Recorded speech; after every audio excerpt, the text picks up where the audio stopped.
बहुत देर तक पछता पछता कर हाथ मलते रहे, क्रोध में कुछ कठोर बातें भी कहीं, और यदि वसीधर वहां से टल न जाता तो अवश्य यह क्रोध विकट रूप धारण करता।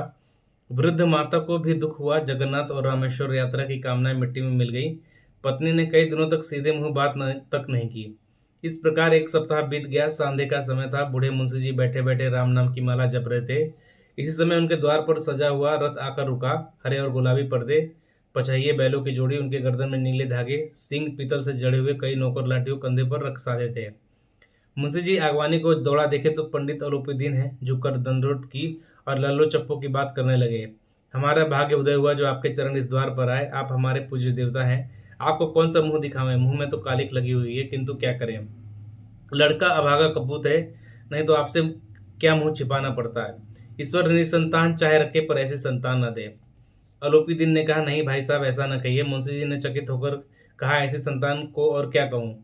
अलोपीदीन ने वात्सल्यपूर्ण स्वर में कहा, कुल तिलक और पुरखों की कीर्ति उज्जवल करने वाले संसार में ऐसे कितने धर्मपरायण मनुष्य हैं जो धर्म पर अपना सब कुछ अर्पण कर सके।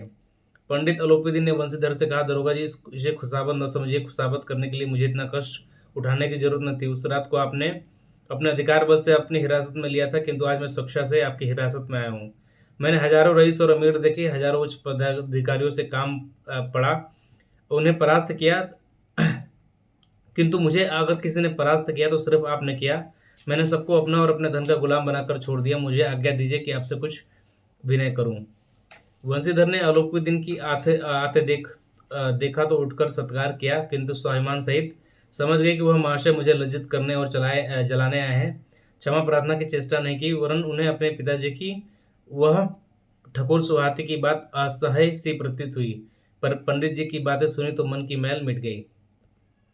पंडित जी की ओर उड़ता हुए दृष्टि से देखा, सद्भाव झलक रहा था। गरुड़ ने अब लज्जा के सामने सिर झुका दिया। शर्माते हुए बोले, यह आपकी उदारता है जो ऐसा कहते हैं। मुझसे जो कुछ अभिनय हुआ है उसे क्षमा कीजिए। मैं धर्म की बेड़ी में जकड़ा हुआ था, नहीं तो वैसे मैं आपका दास हूँ। जो आज्ञा होगी वो मेरे सिर माथे पर। अलोपीदी ने विनीत भाव से कहा, नहीं, नदी तट पर आपने प्रार्थना नहीं स्वीकार की थी, किंतु आज स्वीकार करनी पड़ेगी। वंशीधर बोले, मैं किस योग्य हूँ, किंतु जो कुछ सेवा मुझसे हो सकती है उस पर त्रुटि न होगी। अलोपीदी ने एक स्टाम्प लगा हुआ पत्र निकाला और उसने वंशीधर के सामने रखकर बोले, इस पत्र को स्वीकार कीजिए और अपने हस्ताक्षर कीजिए। मैं ब्राह्मण हूँ, जब तक यह सवाल पूरा न कीजिएगा द्वार से न हटूंगा। मुंशी वंशीधर ने उस कागज को पढ़ा तो कृतज्ञता से आंखों में आंसू भर आए। पंडित अलोपीदी ने उनके अपनी सारी जायदाद का स्थायी मैनेजर नियत किया था। 6,000 वार्षिक वेतन के अतिरिक्त रोजाना खर्च, अलग सवारी के लिए घोड़ा, रहने को बंगला, नौकर चाकर मुफ्त। कंपित स्वर में बोले, पंडित जी, मुझ में इतनी सामर्थ्य नहीं कि आपकी उदारता की प्रशंसा कर सकूं, कि